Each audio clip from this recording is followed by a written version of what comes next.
Hi! Hello! అందరికీ నమస్తే అండి. నేను ఇందుమతిని మాట్లాడుతున్నాను. మేము కర్నూలులో ఉంటాము.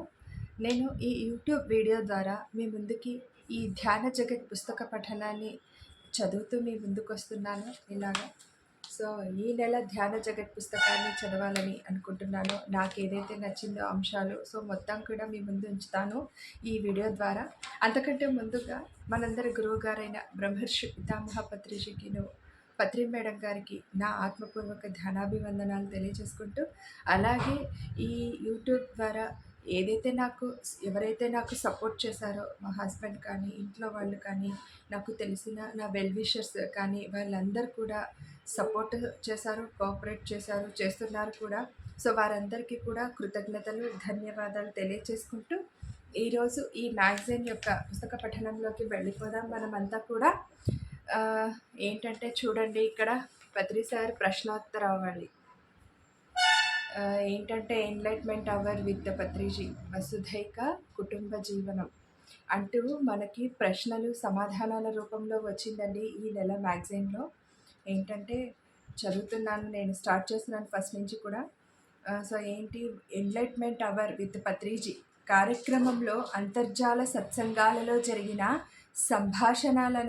సంభాషణలన్నింటినీ సంకలనం చేసి Bengaluru pyramid valley international trust సభ్యులు పులమర శెట్టి చంద్రశేఖర్ గారు ఆంగ్లంలో పత్రిజీ ఆన్సర్స్ అన్న పుస్తకాన్ని రూపొందించారు. అందులో నుంచి ఈ ప్రశ్న జవాబులండి చాలా అంటే చాలా చక్కగా వివరించారు. ఒకసారి మళ్ళీ మననం చేసుకుందాం. ఏం చెప్పారో మనం కూడా విందాం, నేర్చుకుందాం. ప్రశ్న ఏంటంటే, చాలామంది జీవితాన్ని ఒక అందమైన ప్రవాహంలా ఈదలేకపోతున్నారు ఎందుచేతనో అని అడిగిన ప్రశ్నకి సమాధానంగా పత్రిజీ చెప్తున్నారు, మీ దృష్టికోణం తప్పు. ప్రతి ఒక్కరూ వారి వారి జీవితాలను హాయిగా ఆనందంగా ఈదలాడుతూనే ఉన్నారు. వారు సరిగ్గా లేరేమో అని మీరనుకుంటున్న సందర్భాలు వారికి సరిగ్గానే ఉన్నాయి. ఆయా సందర్భాలను వారు ఎరుకతోనో మరి కాస్త ఎరుక లేకుండానో అయినా చక్కగా ఆస్వాదించుకుంటూ అందుకు తగిన అనుభవ జ్ఞాన పాఠాలను నేర్చుకుంటూనే ఉన్నారు. ప్రశ్న: ఈ భూమి మీద జన్మించిన ప్రతి ఒక్కరూ తమ తమ ఆత్మస్థాయిలకు తగ్గట్లుగా జీవిస్తూ సహజంగానే అనుభవ జ్ఞాన పాఠాలను నేర్చుకుంటూ ఉంటే ఇక మనం వారికి ఇంకా ధ్యానబోధ చేయాల్సిన అవసరమేమిటి? దానికి ప్రశ్నకు సమాధానంగా పత్రిజీ చెప్తున్నారు, ధ్యానబోధ, ధ్యాన ప్రచారం అన్నది వాళ్లతో పాటు మనకు కూడా అనుభవ జ్ఞాన పాఠాలను నేర్చుకునే విధానాన్ని త్వరితగతం చేస్తుంది. ధ్యానబోధ, ధ్యాన ప్రచారంల వలన మన స్వీయ వ్యక్తిత్వం మరింత పటిష్టమవుతుంది. అందుకే మనం ధ్యాన ప్రచారం చేయాలి అని చెప్తున్నారు. మరి ప్రశ్న ఇక్కడ చంద్రశేఖర్ గారు అడుగుతున్నారు. ప్రశ్న: మానవులలో వివిధ శక్తి స్థాయిలు ఎలా ఉంటాయి? సమాధానంగా పత్రిజీ చెప్తున్నారు, భౌతిక శరీరానికి సంబంధించి తామసిక శక్తి, మనోమయ శరీరానికి సంబంధించి రాజసిక శక్తి, బుద్ధిమయ శరీరానికి సంబంధించి సాత్విక శక్తి, ఆత్మమయ శరీరానికి సంబంధించి నిర్గుణ శక్తి. వివిధ శక్తి స్థాయిలను అనుసరించి తామసిక శక్తి స్థాయిలో ఉన్న వాళ్ళు ఒకానొక వ్యక్తి యొక్క కంటికి కనిపించే మన రూపంలో ఉన్న శరీరాన్నే చూడగలుగుతారు. వారు తమ కంటితో చూసిన దానినే నమ్ముతారు. రాజసిక శక్తి స్థాయిలో ఉన్న వాళ్ళు ఆ వ్యక్తి యొక్క ద్రవస్థితిలో ఉన్న మనస్సును చూడగలిగితే, సాత్విక శక్తి స్థాయిలో ఉన్న వాళ్ళు అదే వ్యక్తి యొక్క మంచిని చూడగలుగుతారు. ఇక చిట్ట చివరి నిర్గుణ స్థాయిలో ఉన్న వాళ్ళు ఆ వ్యక్తి యొక్క ఈథర్ స్థాయిలో ఉన్న ఆత్మశక్తిని చూడగలుగుతారు.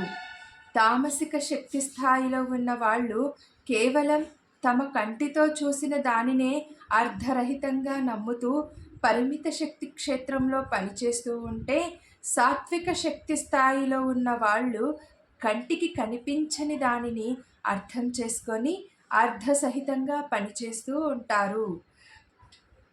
ఇక నిర్గుణ స్థాయిలో ఉన్నవాళ్ళు వీటన్నింటికీ అతీతంగా అత్యంత శక్తివంతమైన ఆత్మశక్తితో పనిచేస్తూ తమ జన్మలను ధన్యం చేసుకుంటూ ఉంటారు. ఎంత చక్కగా వివరించారో చెప్పండి సమాధానం. అందులో మనకు ఈజీగా సులభంగా అర్థమయ్యే విధంగా తెలియచెప్పారు. మరొక ప్రశ్న, సైన్స్ అన్నది హేతుబద్ధమైన అంశాల మీద ఆధారపడి ఉండగా కేవలం నమ్మకాలపై ఆధారపడి ఉన్న ఆధ్యాత్మికతను సైన్స్ అని ఎలా అనగలం? అందుకు సమాధానంగా పత్రిజీ వివరిస్తున్నారు. సైన్స్ అన్నది ప్రయోగం, పరిశోధన మరి అనుభవ జ్ఞానాలపై ఆధారపడి పనిచేస్తుంది. అలాగే ధ్యానం మరి ఆధ్యాత్మికత అన్నవి కూడా ప్రయోగాలు, పరిశోధనలు మరి అనుభవ జ్ఞానాలపై ఆధారపడి పనిచేస్తూ ఉంటాయి. అందుకే భగవద్గీతలో ప్రతి ఒక్క అధ్యాయాన్ని శ్రీకృష్ణ పరమాత్ముల వారు బ్రహ్మ విద్యానం యోగశాస్త్ర అని నిర్ధారించారు. అయితే కేవలం మూఢనమ్మకాలు మరి ఆచారాల వ్యవస్థపై ఆధారపడి పనిచేసేది ఎన్నటికీ ఆధ్యాత్మికత కానేరాదు అని తెలుసుకోవడం బుద్ధిమంతుల లక్షణం. మరొక ప్రశ్న, ఆశ్రమాలు అన్నవి నిజంగా ఆధ్యాత్మికోన్నతికి తోడ్పడతాయా? పత్రిజీ సమాధానంగా, ఆశ్రమాలు అన్నవి భవిష్యత్తుకు మార్గనిర్దేశకాలు. భవిష్యత్తులో సమస్త భూగ్రహం అంతా కూడా ఒకే ఒక్క ఆశ్రమంలో రూపుదిద్దుకోనుంది. ప్రతి ఒక్కరూ వ్యక్తిగత కుటుంబ జీవనం నుంచి వసుధైక కుటుంబ జీవనంలోకి ప్రవేశిస్తూ దివ్య జ్ఞాన ప్రకాశాన్ని పొందనున్నారు. చూడండి, మనం ఇంకా ఈ భూమిపైన జీవిస్తున్నందుకు అదృష్టవంతులుగా భావించాలి. మరి మనది అంతా కూడా వసుధైక కుటుంబం అవ్వబోతున్నందుకు. మరొక ప్రశ్న, ఒక్కోసారి ధ్యానం చేసిన తరువాత చాలా నీరసంగా మరి సత్తువ లేనట్లుగా అనిపిస్తోంది, ఎందుచేత? పత్రిజీ సమాధానంగా, మీరు గత అనేక జన్మలుగా చేస్తూ వచ్చిన హింసాత్మక కర్మలకు సంబంధించిన కర్మ ఫలితాలన్నీ కూడా సూక్ష్మలోకాలలో నమోదు కాబడి ఉంటాయి. తెలుసో తెలియకో అవన్నీ మరి అనుభవించి తీరాల్సిందే కదా. అయితే ధ్యానం అన్నది కర్మల యొక్క తీక్షణతను ఒకంత తగ్గించి వాటిని హాయిగా అనుభవించే విధంగా మనల్ని మలుస్తుంది.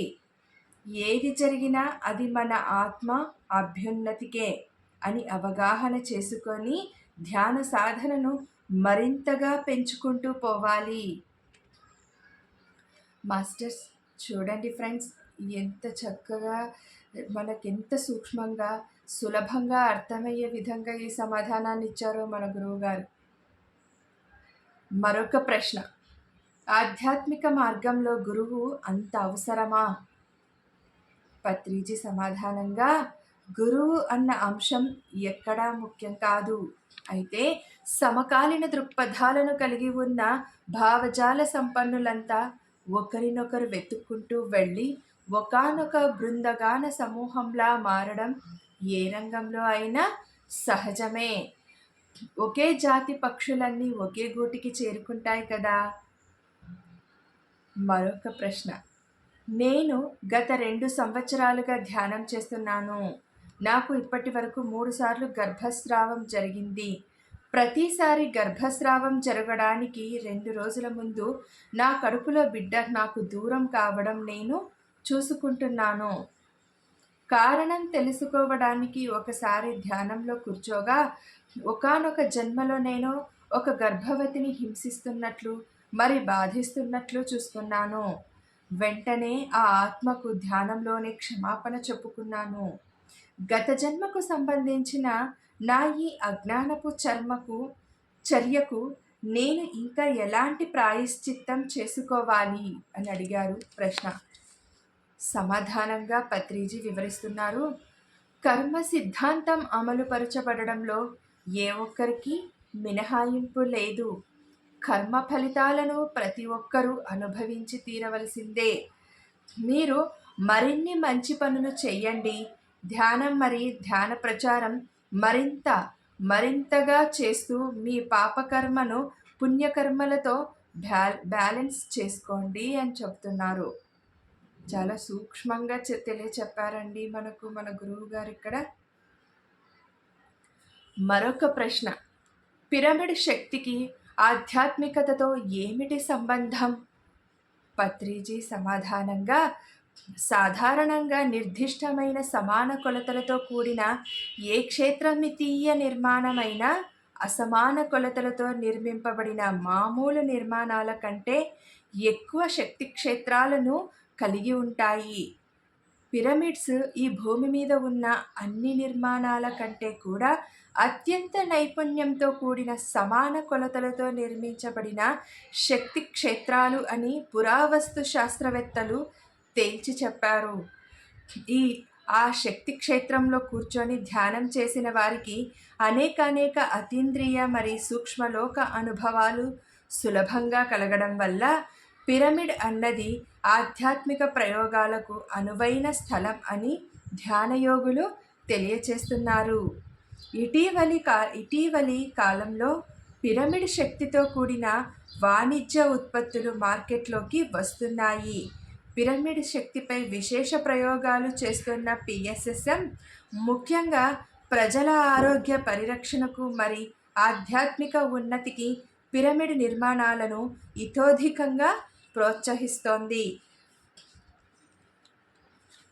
మరొక ప్రశ్న, గత 8 నెలలుగా ప్రతిరోజు రాత్రి ఆఫీసు నుంచి రాగానే నేను కూర్చొని ధ్యానం చేసుకుంటున్నాను. గతంలో ఉన్న మాంసాహారం తినడం, మద్యం సేవించడం, సిగరెట్లు త్రాగడం, అతిగా సినిమాలు చూడడం వంటి దురలవాట్ల నుంచి నేను క్రమంగా బయటపడ్డాను. ఇలా చక్కటి సంసారాన్ని నాకు అందించిన మీరు మళ్ళీ నేను ఆ చెడు అలవాట్లకు బానిసను కాకుండా ఏవైనా సూచనలు ఇవ్వండి. సమాధానంగా పత్రిజీ చెబుతున్నారు, మీరు శాకాహారిగా మారినందుకు అభినందనలు. ప్రతిరోజు క్రమం తప్పకుండా ధ్యానం చేస్తూ పిఎస్ఎస్ఎం ప్రచురిస్తోన్న నవీన ఆధ్యాత్మిక శాస్త్ర విజ్ఞాన గ్రంథాలను చదువుతూ ఉండండి. All the best. చాలా చిన్న సమాధానంతో మనకి ఎక్కువగా సమాచారాన్ని అందించారు గురువుగారు ఈ సమాధాన రూపంలో కదండి ఫ్రెండ్స్.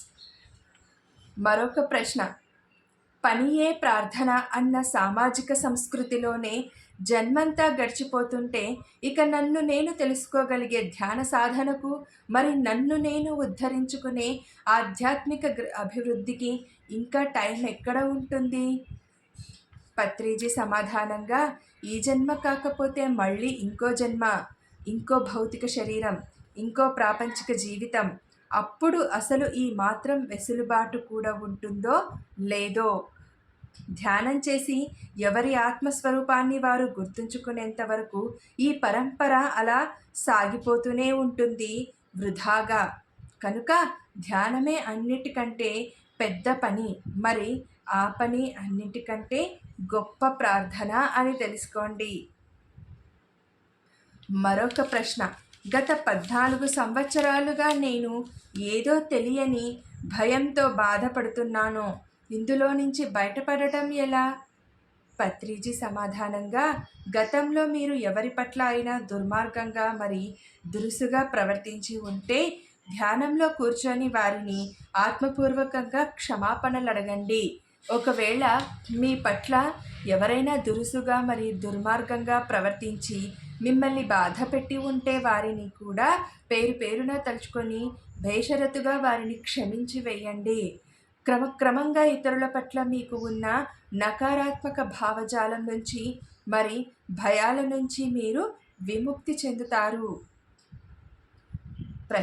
మరో ప్రశ్న, మాంసాహారం తింటే బలం వస్తుందని సైన్స్ చెబుతోంది కదా అన్న ప్రశ్నకు సమాధానంగా పత్రిజీ వివరిస్తున్నారు, మాంసాహార సేవనం వల్ల కలిగే అనర్థాలను గురించి కూడా సైన్స్ విశేషంగా వివరిస్తోంది. మరి అంతర్జాలంలో అనేక వెబ్సైట్లు ఈ విషయాన్ని అత్యంత శాస్త్రీయంగా తెలియచేస్తున్నాయి. ఏది చేస్తే దానికి తగ్గ ఫలితాన్ని విధిగా అనుభవించాల్సి వస్తుంది అని ఆధ్యాత్మిక శాస్త్రం తెలియచేస్తోంది. కనుక కాస్త మీ బద్ధకాన్ని మరి మీ మూర్ఖత్వాన్ని వదిలించుకొని సత్యం ఏదో తెలుసుకోండి.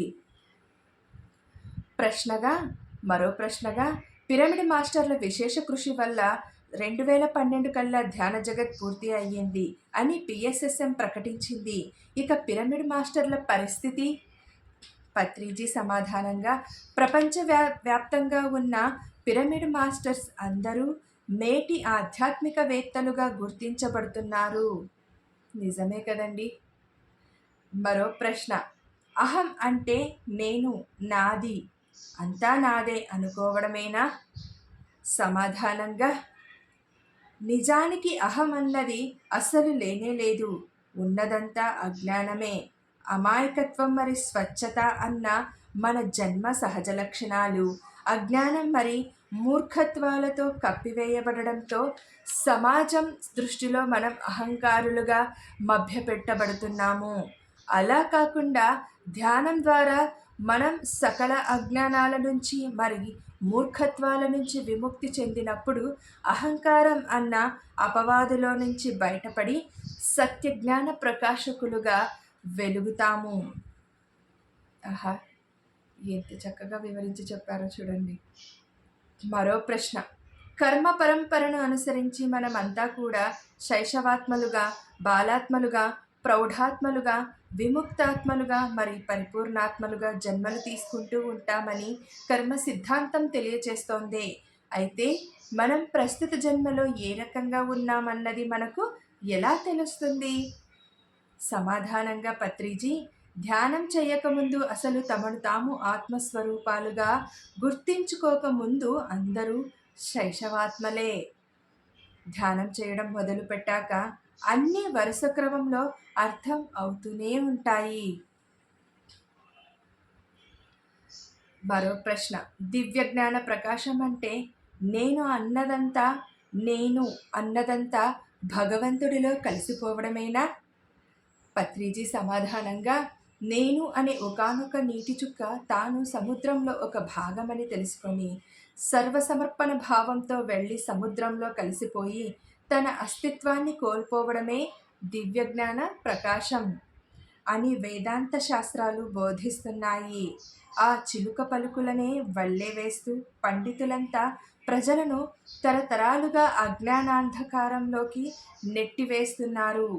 నిజానికి దివ్యజ్ఞాన ప్రకాశం అంటే అంతవరకు నేనొక పరిమిత దేహాన్ని, నేను వేరు భగవంతుడు వేరు అని అజ్ఞానపు బ్రతుకుతున్న ఒకానొక శైశవాత్మ, అజ్ఞానాత్మ ధ్యానం చేసి నేను అపరిమితమైన శక్తియుక్తులను కలిగి ఉన్న ఒకానొక అనంతమైన ఆత్మస్వరూపాన్ని, నేనే ఆ భగవంతుడిని అని గుర్తించుకోవడమే. ఇక ఆ విధంగా మసులుకుంటూ ఈ సృష్టిలో తన ప్రత్యేక అస్తిత్వాన్ని నిలుపుకోవడమే. చూడండి ఎంత వివరణగా చెప్పారో ఈ ఒక్క సమాధానంతో మనం ఎవరు ఏంటి అనేది. మరొక ప్రశ్నగా, ధ్యానం రోజువారీ జీవిత సమస్యలను కూడా పరిష్కరిస్తుందా? మనకి ఇది చాలా అవసరం కదండి ఈ ప్రశ్న. మళ్ళీ మన రోజువారీలో మనం ఎన్నెన్నో సమస్యలను ఎదుర్కోవాల్సి వస్తుంది. సో చంద్రశేఖర్ గారు ఇక్కడ చాలా చక్కటి ప్రశ్న, మన జీవితానికి అవసరమైన ప్రశ్న వేశారు పత్రి గారికి. సో పత్రి సార్ మనకి ఏం చెప్పారో చూద్దామండి మరి ఈ సమాధాన రూపంలో. పత్రిజీ, నిరంతర ధ్యాన సాధన మన యొక్క శక్తి లబ్ధతను పెంచి తడవకు మనల్ని మరింత గొప్ప శక్తి శకలాలుగా పరిమారుస్తుంది. దాంతో మనం శారీరకంగా, మానసికంగా మరి ఆత్మపరంగా కూడా మరింత దృఢంగా మారి అంతవరకు అమ్మో అని బెంబేలు పడిపోయిన జీవిత సమస్యలను కూడా సునాయాసంగా పరిష్కరించుకోగల సామర్థ్యాన్ని పొందుతాం. విషయం చెయ్యి దాటిపోతోందని అందరూ భయపడే సందర్భాలలో కూడా మనం ప్రశాంత చిత్తంతో ఉంటూ నిబ్బరంగా పనులు చక్కబెట్టుకుంటాం. సమస్యను మరి ఆ సమస్యకు కారణమైన వారిని కూలంకుషంగా అవగాహన చేసుకొని తెలివిమంతుల్లా సమస్య నుంచి బయటపడతాం. అన్నింటినీ మించి స్థిరచిత్తంతో సమస్య మూలాలను శోధించి అత్యంత శాస్త్రీయంగా సమస్యను శాశ్వతంగా పరిష్కరించుకుంటాం. బుద్ధిపూర్వకమైన కరుణాహృదయంతో సహా అనుభూతిని చెందుతూ సృష్టిలోని ఇతర జీవుల పట్ల మహత్తరమైన సామరస్య భావనతో మెలుగుతూ ఉంటాం. సో ఇంతటితో పత్రిజీ ప్రశ్నోత్తరావళి సమాప్తమండి. వసుధైక కుటుంబ జీవనం ఎలా ఉంటుందనేది వివరించారు. Enlightenment hour with Patriji. So ఇదే నేను చదివినదండి. ఇంతవరకు కూడా మీ ముందుకు ఇలా తీసుకురావడం జరిగింది. సో ఎంతెంతో జ్ఞానాన్ని అందించారు మనకి ప్రశ్నావళి రూపంలో సార్ మనకు కూడా అందరికీ. నాకైతే చాలా అంటే చాలా నచ్చింది. సో ఇంకొక ప్రయోగం రూపంలో మీ ముందుకు వస్తాను నేను. అంతకంటే ముందుగా ఎప్పట్లాగే ఒక చిన్న కథతో ఈ వీడియో నేను ముగించేస్తాను. స్టార్టింగ్ చెప్పాను కదండి, ఈ ధ్యాన జగత్ పుస్తకంలో ఈ చిన్న కథ ఎంతెంతో జ్ఞానాన్ని మనకు అందిస్తుందని చెప్పేసి. సో ఆ చిన్న కథతో ఈరోజు కంప్లీట్ చేసుకుందాం. పులిపిల్ల అంట. చూడండి, పులిపిల్ల దాని టైటిల్. ఈ కథ యొక్క స్టోరీ ఏంటంటే పులిపిల్ల. దీన్ని ఎడిటోరియల్ చేసింది వాణి గారు, వాణి గారు అండి. మేడం గారికి ఒకసారి ధన్యవాదాలు తెలియజేసుకుంటూ, ఒకసారి ఒకానొక అడవిలో నిండు గర్భిణి అయిన ఒక ఆడపులి ఆహారం కోసం వెతుకుతూ భారంగా అటు ఇటు తిరగసాగింది. ఇంతలో పులి జాడను గమనించని మేకల మంద ఒకటి పచ్చగడ్డిని మేస్తూ అటుకేసి వచ్చింది. అందుబాటులోకి వచ్చిన మేకలను చూసి సంతోషించిన పులి ఆ మందపైకి దూకి వాటిని వేటాడసాగింది. పులిని చూసి భయంతో అరుచుకుంటూ అటు ఇటు పారిపోతున్న మేకలను పట్టుకునే క్రమంలో ఒక పులి పిల్లను ప్రసవించి తాను చనిపోయింది. అలా మేకల మందలో పుట్టిన ఆ పులి కూడా మేకలతో పాటే పెరుగుతూ మేకలలాగే పచ్చగడ్డిని తినసాగింది. మేకలలాగే మే మే అని అరుస్తూ మేకల మందలో ఒక మేకలా పెరిగి పులిపిల్ల అయ్యింది. కాలక్రమంలో ఒకరోజు ఆ పులిపిల్ల తన తోటి మేకలతో కలిసి అడవిలో పచ్చగడ్డి తింటూ ఉండగా ఇంకొక పెద్ద పులి పెద్దగా గాండ్రించుకుంటూ వచ్చి ఆ మందపై దాడి చేసింది. పెద్ద పులి గాండ్రింపుకు మేకలన్నీ అటూ ఇటూ పారిపోగా భయంతో బిక్కచచ్చిపోయి మే మే అన్ని అరుస్తోన్న పులిపిల్ల పెద్ద పులి పంజాకు చిక్కింది. మేకలా అరుస్తోన్న పులిపిల్ల యొక్క వింత ప్రవర్తనకు విస్తుపోయిన పెద్ద పులి దానిని దగ్గరలోనే ఉన్న ఒకానొక సెలయేరు దగ్గరికి ఈడ్చుకొని వెళ్ళింది. నువ్వు మేకవి కాదు, నాలాగే పులివి. కావాలంటే ఈ నీళ్లల్లోకి తొంగి చూసి నిన్ను నువ్వు తెలుసుకో. మేకలా భయపడటం నీ లక్షణం ఎంత మాత్రమూ కాదు. కనుక మేకలా అరవడం మాని పులిలా గాండ్రించు అంటూ దానికి ధైర్యాన్ని నూరిపోసింది. పెద్ద పులి మాటలతో తెలివి తెచ్చుకున్న పులిపిల్ల నీళ్లల్లో కనపడిన తన రూపుని పెద్ద పులితో పోల్చుకొని తాను నిజంగానే పులిని అన్న సత్యాన్ని గుర్తించింది. వెంటనే మేకల మే మే అని అరవడం మాని పులిలా గాండ్రిస్తూ మేకల మందను వదిలి పెద్ద పులి వెంట అడవిలోకి వెళ్ళిపోయి చివరి వరకు పెద్ద పులిలాగే ధైర్యంగా బ్రతికింది. మన స్వస్వరూపాన్ని మనకు తెలియజేసే సద్గురువు మనకు లభించినప్పుడు మనలో ఇక భయానికి తావు ఉండదు సరికదా. ధైర్యంగా జీవిస్తూ ధైర్యంగానే ఇక్కడి నుంచి నిష్క్రమిస్తాము. సో మనకు కూడా అలాంటి గురువే దొరికారండి. చాలా చక్కటి ధైర్యాన్ని, జీవిత గమనాన్ని, జీవితాన్ని ఎంత ఆనందంగా జీవించాలి, ప్రతి క్షణాన్ని మనం ఎలా ఆస్వాదిస్తూ జీవించాలి అన్న విషయాలని మనకు ధ్యానం ద్వారా తెలియచెప్తూ ఎంతో ఆత్మజ్ఞానాన్ని మనకు అందించారు మన పత్రి సార్. ఒక్కసారి, మరొక్కసారి, ఇంకోసారి ఎన్నిసార్లైనా చెప్పొచ్చు. ఎన్ని కృతజ్ఞతలు చెప్పినా కూడా తక్కువ అయిపోతుంది ఆయనకు. సో ధన్యవాదాలు తెలియచేసుకుంటూ ఇంతటితో ముగిస్తున్నాను ఈ వీడియోని. థ్యాంక్ యూ సో మచ్ నాకు ఈ చక్కటి అవకాశం వచ్చినందుకు, మీ ముందుకు ఇలా నేను ప్రెజెంట్ చేయగలిగినందుకు. యూట్యూబ్ ద్వారా అందరినీ పలకరిస్తున్నానని అనుకుంటున్నాను నేను. Thank you so much. అలాగే ఎవరైతే ఇది చూస్తున్నారో ఈ వీడియోని దయచేసి లైక్ చేయండి, సబ్స్క్రైబ్ చేయండి, షేర్ చేయండి. Thank you so much. Thank you masters అందరికీ. Thank you friends.